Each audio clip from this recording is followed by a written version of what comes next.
all the bands nowadays, they just double everything. So the vocals are not anymore like sounding like the guy actually sounds like. So if somebody doesn't like my vocals, I don't have a problem with that. But at least they are natural sounding, and it is what it is. And we want to keep it a bit dirty sound-wise also, because stuff nowadays is a bit too polished for my liking. So we want to bring a bit of this natural dirt also.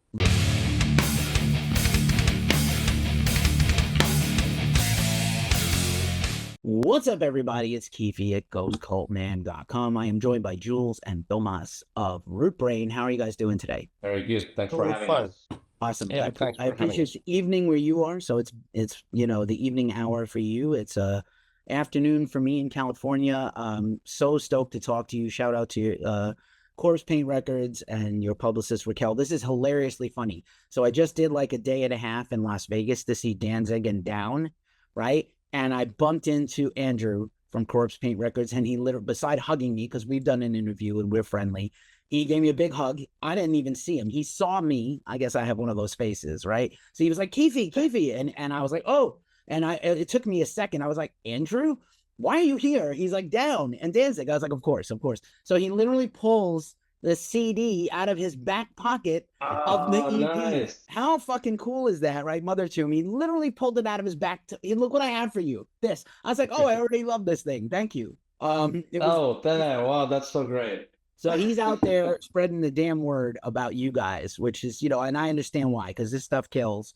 You had a really great record in 2023. You came right back with this EP and Mothertomb, and I'm really glad to get to meet you and talk to you today, because I think there's a lot to unpack. You guys have a super cool band, a great sound, and right now what we need is good music, because the world is on fire. That is true. World is on fire. Yeah. In all the bad ways, in not good ways. But let's, just for our viewers and our listeners, right? This is our first time meeting. Can you give us a little bit of the backstory? You guys have had a band for quite a while. Can you just tell us about like how do you guys formed, and maybe I know what I feel like you sound like, but I think the audience would like to hear from you what your influences are. Yeah, we've been around a few years. That's true. I don't exactly know what's the exact date of forming the band, because everybody's starting bands in bars and everywhere, and some eventually come through and some don't. But I'd say 2017 is when we started like actively. When we got together and went to the rehearsal place, and then there were, in the beginning we were just a trio of me and the bass player, and then the rhythm guitarist Helle and Fat Tony, our drummer, and we all live in Finland, so we could actually operate in the rehearsal place also. And then Victor Santura, our current lead guitarist, is an old friend of mine. So I booked a studio, his studio, The Woodshed in Germany, to record our debut album. And at that point we were just a trio, and our plan was to do the album, and then we will fish the vocalist with the album. And we basically had just Jules on our vocalist list, but we wanted to make a proper album to really show what we've got. And yeah, we recorded the Breakwater, and then we had to wait for a while to get like all the logistics and everything working and get Jules on board, because at that time they were still active with the Profane Omen, Jules' old band. So we basically had to wait 1 year to get Jules on board, because we know how in the best cases bands are like families, and we don't see them as startup companies that you just jump from one band to the next one and see that's a good opportunity to get something bigger. So, and the Profane Omen dudes are good friends also, so there was a big mutual respect there.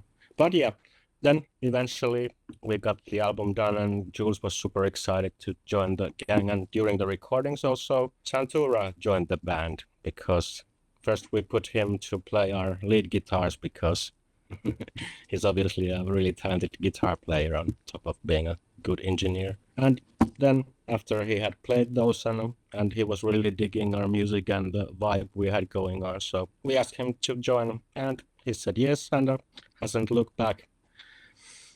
So yeah, and the influences, well, that's always a tricky one, because there's so much and it's so subconscious, but at the base of it we are very much a metal band, and then Jules is pretty much bringing his vocals and the harmonies bring the grunge on it, and it was really a surprise for us because the Breakwater album, how it turned out with Jules's arrangements, it really blew our minds, and we kind of realized during those sessions that what we have in our hands and what kind of possibilities. So that's how black grunge was invented.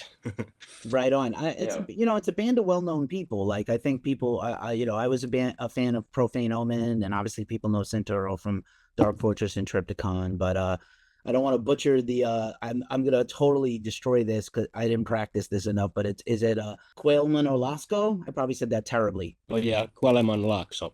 Oh, no, almost. Almost. Yeah. It's a tough one. I apologize to everybody in Finland for that right now.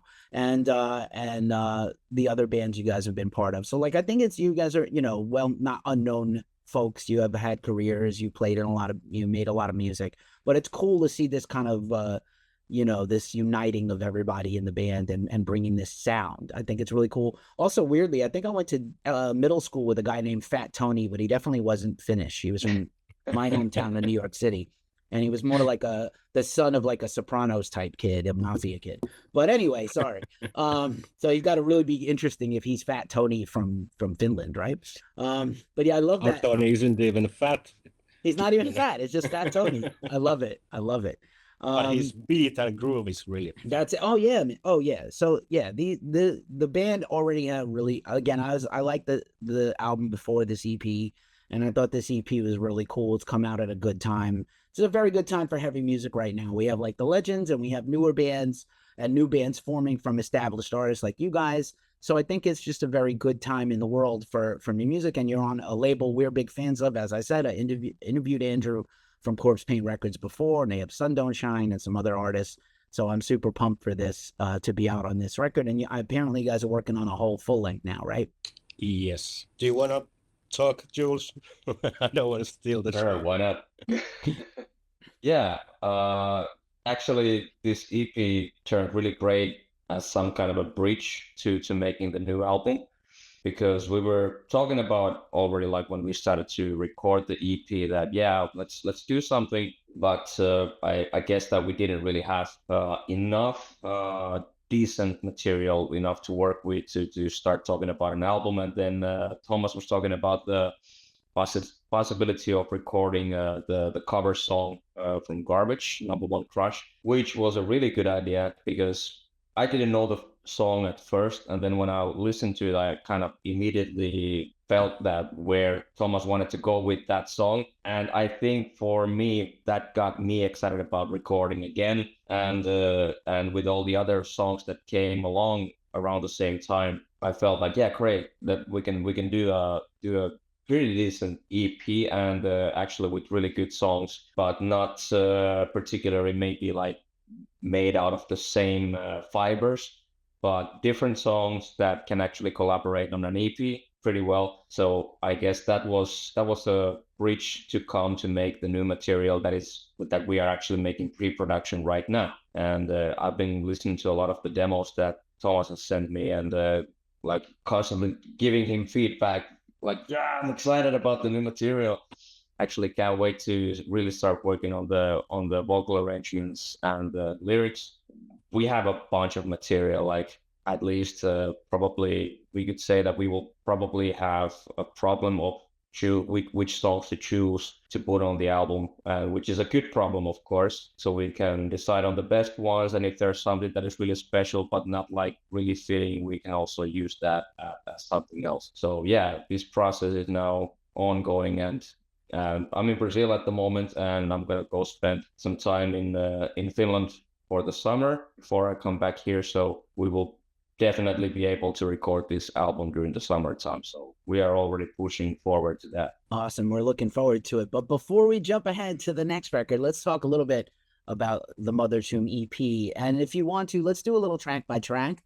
Like I said offline, I think that's always a good little exercise for people to get to learn about the songs and how they were made a little bit from the band members themselves. I can always say what I think. People are tired of hearing what I think. I want to hear what you guys think and what was in your minds when you were making this music. So the EP kicks off with the single Unawares, which was a banger, just a great track to open things up with. But tell us about the making of this song or anything interesting you want to share?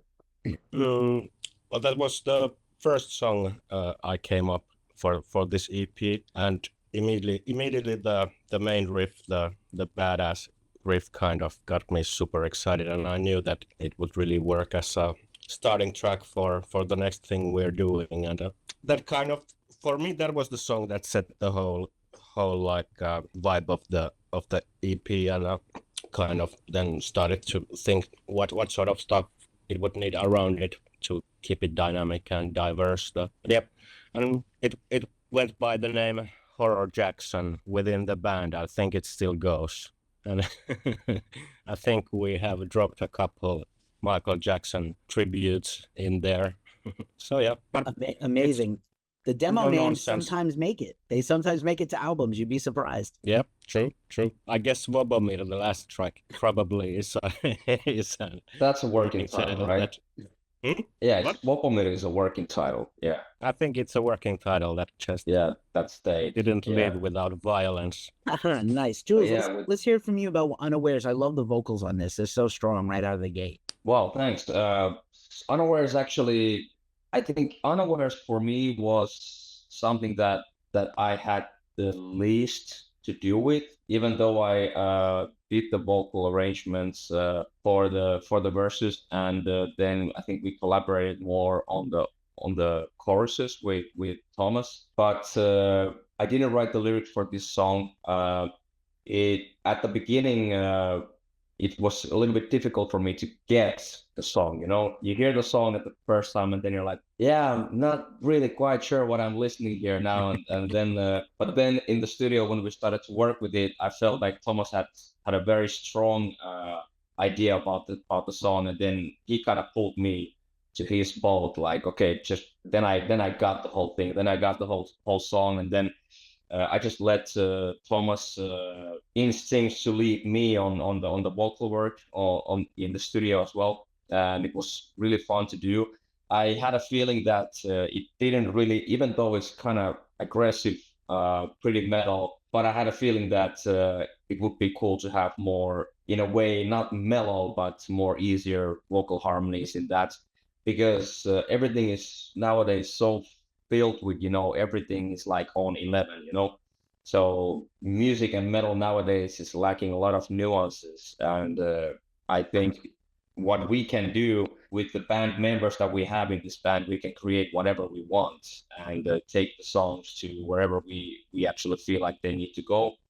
And we thought that this would be maybe an idea to kind of combine with the other songs as well, which are also not like completely super aggressive with vocal wise. So there's always a lot of space in the vocals, and this was also the case in Unawares. So I was really happy to actually kind of really kind of vibe into the vocal melodies and have fun with it. Nice. And I was going to say, a lot of people try to double track vocals, but you do a really nice job of separating, like it's not just kind of a layer or one harmony. It's like a very nice, distinct, different vocal parts that I really appreciate. I sing a bit myself, and I listen out for that all the time. Really good job. Thanks. Yeah. Actually, we decided for that. I think we decided that let's not make this like that. All the bands nowadays, they just double everything, so the vocals are not anymore like sounding like the guy actually sounds like. So if somebody doesn't like my vocals, I don't have a problem with that. But at least they are natural sounding, and it is what it is. Well, you would And be that the only. applies to Oh yeah, go ahead. everything, all the instrumentation too, that we keep it fresh and we don't put everything on the grid, and we want to keep it a bit dirty sound-wise also, because stuff nowadays is a bit too polished for my liking. So we want to bring a bit of this natural dirt also. Love it. Yeah, it's important. Right on. Jules, you'd be like the only singer who didn't care what people think about him ever, by the way. I love it so much. So let's talk about I'm 44 years old, so I don't care anymore. That's it. You went past all that already. I was going to say, for a shorter release, like a split or an EP, it's always hard to get one song that kind of ties everything together because there's not a lot of songs. But I think Mothertomb, a very well picked title. It's a song that does kind of unite the whole sound of the EP and the band. So I think that's a good song. If I was going to play the band for somebody who had never heard of you, I would definitely play Mothertomb. Even though I think it's the most mellow song probably we've done. So if you just hear that, then you think this is a very mellow band. But but yeah, that's a really cool and really important track for us, and that's like that song started when I was here at the Temple of Bad Habits with our guitarist Helle, just having a really escapist weekend because he was going through some not so great times. His dad passed away and a long relationship ended, and basically everything went to ashes. So that was kind of the vibe around it. We had a really deep and really strong bonding weekend, but still there was a lot of melancholy and darkness around it. And then Helle just started playing in the evening, like the acoustic guitar, basically it's the verse riff or the beginning of the verse riff, and then it just left there for a while, and I built the rest of the song around that acoustic pattern, and it took a while. I think I did almost 10 different versions before I reached the kind of version I then could send to Helle, and luckily he appreciated it and accepted it. So then we proceeded, and then Jules made a great text for it and great vocal arrangements, and that's also the song I think in our whole discography that we left on it intentionally. We left a lot of space for the vocals, that we didn't want to put too many elements there, that it's really breathing and there's air, and every vibration has time to open in there. Yeah, I had a feeling that when I heard that song, I think that song spoke to me the most at first. And I knew it was important because I knew what Sami was going through. And so it was also important for me that, okay, if I was immediately like kind of engaged with the song, and I knew I wanted to write the lyric for that song. So I think I already said to Thomas, like, okay, I need to write this song. I need to write the lyrics. And I started to work on the lyrics, and I knew what Sami was going through, but the vocals that I had in my mind were different in a way. But I wanted to keep the vibe because I knew where it came from, and also the pain from where it comes from. So I wanted to kind of still have that feeling, but I wrote about something different. It's I don't really want to open too much about the lyrics because I actually don't like the idea when people tell everything, all the secrets behind their music, and then people are like, oh, also you didn't mean this, so you wanted to mean that. Okay, well, it can be interesting to some people, but for me, it's always like, yeah, it kind of strips away the mystery and all these things from the songs. So I'm pretty sure that you can find the meanings that I had in my mind listening to the lyrics. But for me, it was kind of like, well, what I can say is that I kind of needed a safe haven for my own thoughts that were quite heavy during the time, and I needed some place to lay them to rest. And I already had the name of Mothertomb in my head, and I already thought on that moment that, okay, this could be a pretty cool name for the whole EP. And because it kind of, as you said, it kind of ties a lot of the elements together from the other songs in a way, even though it's way more melodic than the rest, and it has a kind of like a mellow feeling into it, but at the same time I felt like that is like a watershed for the EP, so that could work great with this. So yeah, I instantly engaged with the song, and it was kind of wrote itself after that. Awesome. And then obviously we already talked a little bit about the cover, Garbage's Number One Crush, one of their biggest singles. Such a cool, unique cover for this band to do. And I think I even saw like a little artwork for the single, like a streaming artwork that had like the pink, like Garbage's font and things. Talk about that cover and why you chose this song, because it's such a great job. Yeah. I've been digging Garbage for a long time, but not the jolliest stuff they do, but there's a lot of a bit more melancholic stuff, and they're awesome, and they're really good songwriters. Obviously, it's basically a band of the best producers in the world, plus Shirley Manson. So yeah, they know their shit. But that wasn't a song I probably had heard it, but I wasn't really aware of that song. It was on the Romeo and Juliet soundtrack or something. But I bought the some best of CD from a flea market for €1, and then I listened to it in my car. And that song came. It was just way darker than anything else on that CD, and the lyrics. I immediately heard or felt that the lyrics would really fit into our music as well, and also it had all the elements. It had cool bass line and some cool melodies. So I thought we could really turn it into our version, and also improve in a way some aspects, because the original isn't very dynamic. It's kind of like it goes like a steady tube from the beginning to the end. So I knew we could really push some dynamics that go a bit rougher and then go easy, and also switching the narrator from a woman into a man when there's this stalker story in the lyrics. It kind of makes it creepier, a bit dirtier. I think we managed to make it a bit creepy in a good way. Shirley's always got a darkness. Oh, sorry, go ahead. Yeah. Yeah, she does.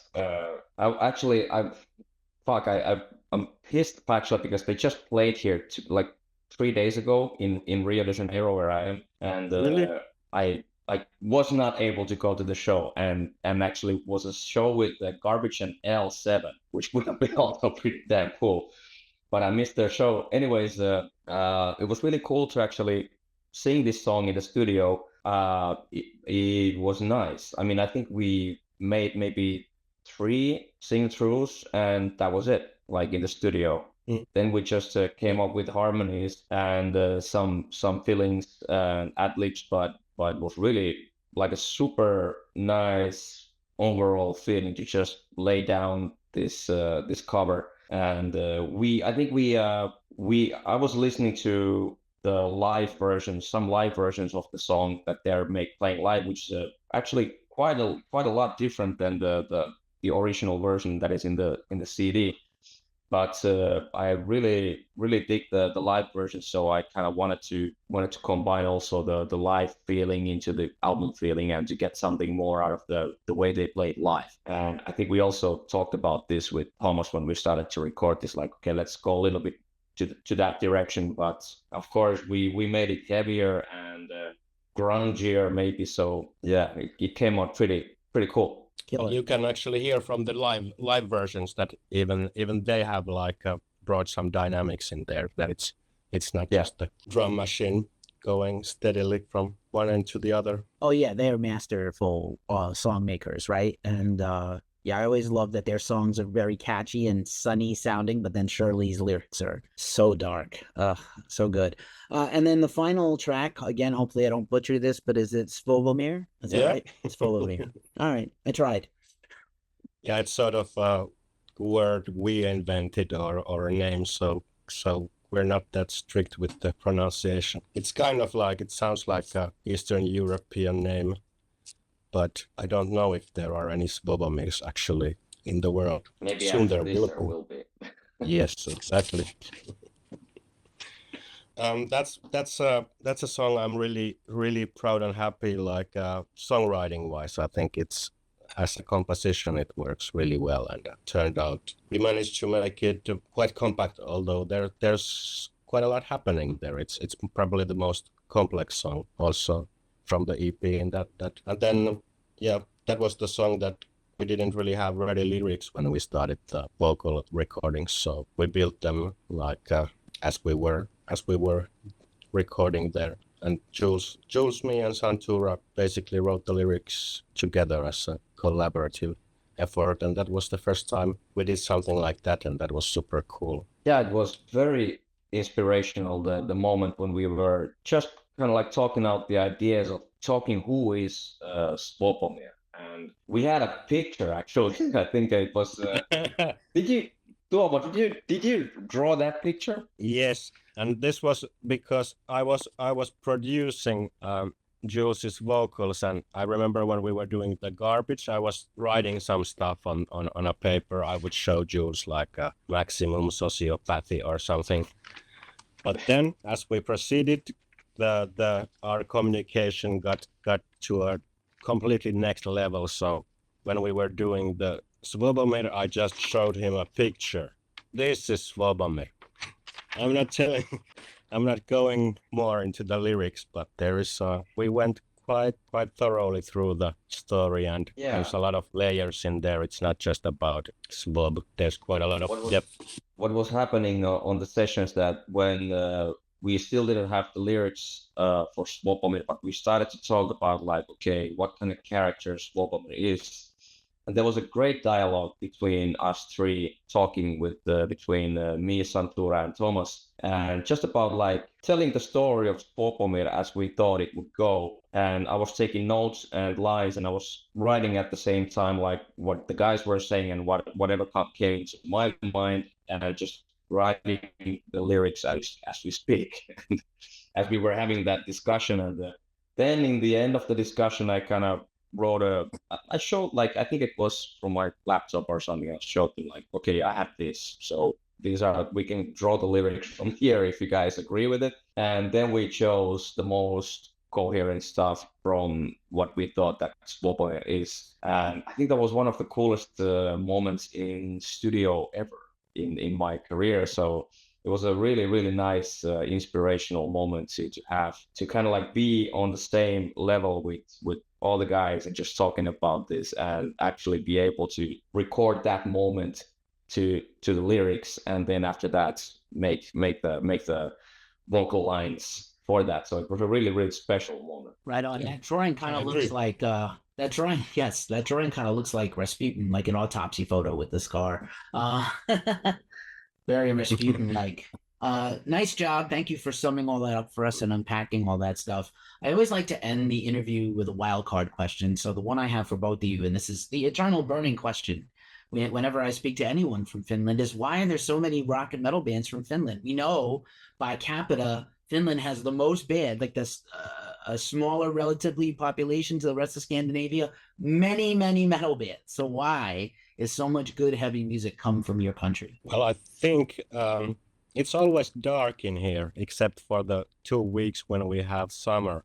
So we have a lot of time to be at the rehearsal place, and of course, yeah, also the Finnish mentality. There is a bit of darkness and melancholy and really dark humor, and also probably there's some influences. This like the Slavic melancholy, like that kind of all the music. Like if you go into the church in Finland, like the religious songs they sing there, it's like doom metal, like like really depressing stuff. So it's just something, we have this melancholy just in our blood. So I think that's one reason. And at some point it became mainstream. It wasn't like that still in the 90s when we started. It was still, we weren't seen as the cool kids in the mainstream, but even though we thought we were, then there was still this like we against the world kind of attitude, and it was dangerous, and we were a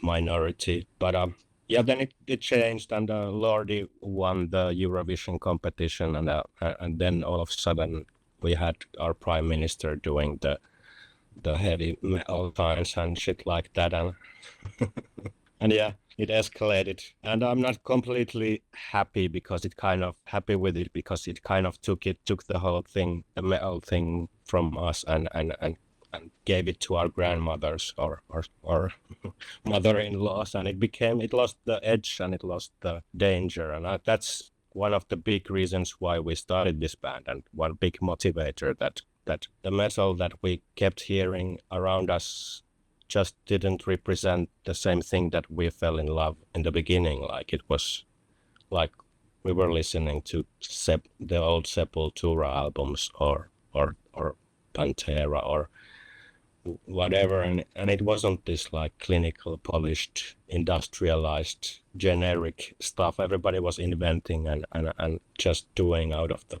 passion. And now when there is bands start and there is already like the promise that this could be financially a good move, so that's why there's like people might start the whole thing for money instead of just love for the game. But yeah, I got lost in the story. Jules can talk.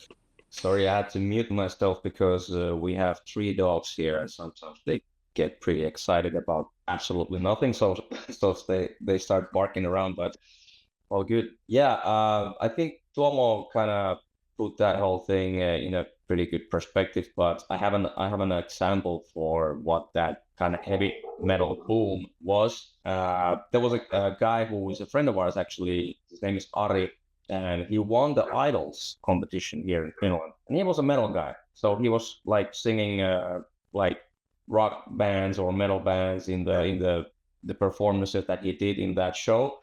And he became to be, of course, very famous in Finland, so everybody knew him. And he was a fan of our band, Profane Omen. And they were selling his shirts in the local, like this dollar market, if you could call them like this. Like, you go there, you buy whatever you want. And they were selling his T-shirt, and it was the guy, Ari was on the T-shirt, and he was wearing our band shirt in that picture. So it was kind of like our T-shirt, but he was wearing it, so it was his kind of shirt. So that was a weird kind of thing. We didn't, of course, get anything out of those profits, but we were just laughing for the whole thing. But anyways, when those things happened and the Lordi thing happened, then it felt like, okay, now metal is everywhere, and all of a sudden our band was playing in festivals that we could never even thought about playing in a completely wrong audience, and it went to really weird places. But at the same time, we had fun with it because, I mean, it kind of came to be in the mainstream. If you had a metal band, you were in some sort of level of success, your songs probably were playing in the radio at some point. So it was super weird, and at the same time, it kind of took away the whole what metal is for us, because it was always for us about being against the kind of the establishment in a way, and also just creating something exciting and putting our emotions to something that is useful for us, instead of just drinking our asses off and getting angry at stuff. So when we got angry, we put that to the music. So that was very important for us. So I guess what happened with those metal booms and all these things that happened in Finland during those times, it kind of watered the whole feeling for many people who were doing this music seriously. Right on. Good stuff. The brand new EP, Mothertomb, is out from Rootbrain right now on Cords Paint Records. You can follow them all over social media. You can stream the EP and their last record everywhere, and you can buy your merch at corpsepaintrecords.com. Thomas and Jules, thank you so much for joining us today. It was really great getting to know you guys. I'm really looking forward to more music from you soon, and hopefully we get you over here to the States, or I can get over to Europe and see you guys in person. It'd be a lot of fun. Thanks so much for having us. Yes, this was